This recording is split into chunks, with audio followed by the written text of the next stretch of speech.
Let it be a Nick and Jane, and let it be a Mr. Smith, a banker of Nick and Jane. They both keep their money in his bank. That's why we use the title Mr. Smith with respect. Nick really wants to buy, well, let's say Jane's bicycle, but he has no money. More precisely, he has money, but not enough, only $10, while Jane wants $100 for her precious bicycle. That's a problem. What should Nick do? Well, this bicycle is so desirable. He gives Jane his $10 as a deposit and asks plaintively not to sell the bike to anyone. He says that he will bring the rest of the money soon.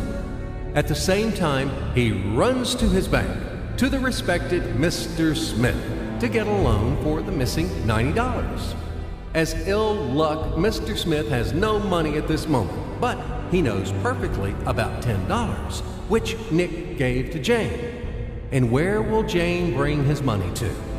That's right. She will put these $10 in her lovely bank to the same Mr. Smith.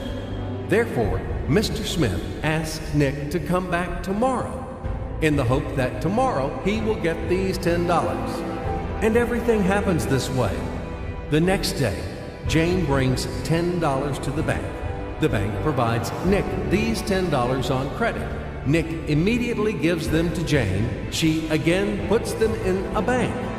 The bank again provides Nick these $10 on credit, etc. As long as Nick the fool will gather enough money for the bicycle.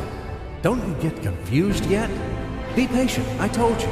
These demons have been trying to confuse you during 1,000 years. These damn economists and financiers. But anyway, we will figure everything out. So what do we have in the end? Nick finally got the bike from Jane. Wow! But at the same time, Nick owes $90 to the bank, Mr. Smith, and the bank, in its turn, owes $100 to Jane. In other words, those $10, which existed initially, have magically turned into $200, $190 of debts plus real $10.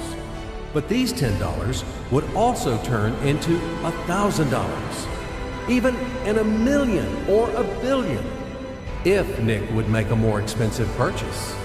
In this case, our $10 would make the increasing number of its cycles, circuits from hands to hands. That's it. So, what happens in today's world? SOS! It appears that banks also make money out of thin air and multiply them. Not only Fed can produce money, but banks either. In short, everybody can do this, except you and me. We are not in the business at this celebration of life. I would like to print or draw some money as well. In fact, these banks multiply money without any control. And we're still wondering why the banker lives better. What are naive fools are we? Now it is clear why. The one who produces the money, of course, lives better. But this is not enough. From this moment, poor Nick will never be able to repay his debts owed to the bank, no matter how hard he would work.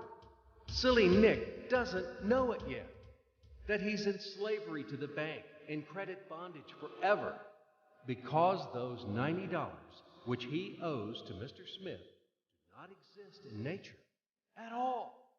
Sly Mr. Smith made his money out of nothing. He created them out of thin air, just one click. And $10 turned into $200. Yes, but you can object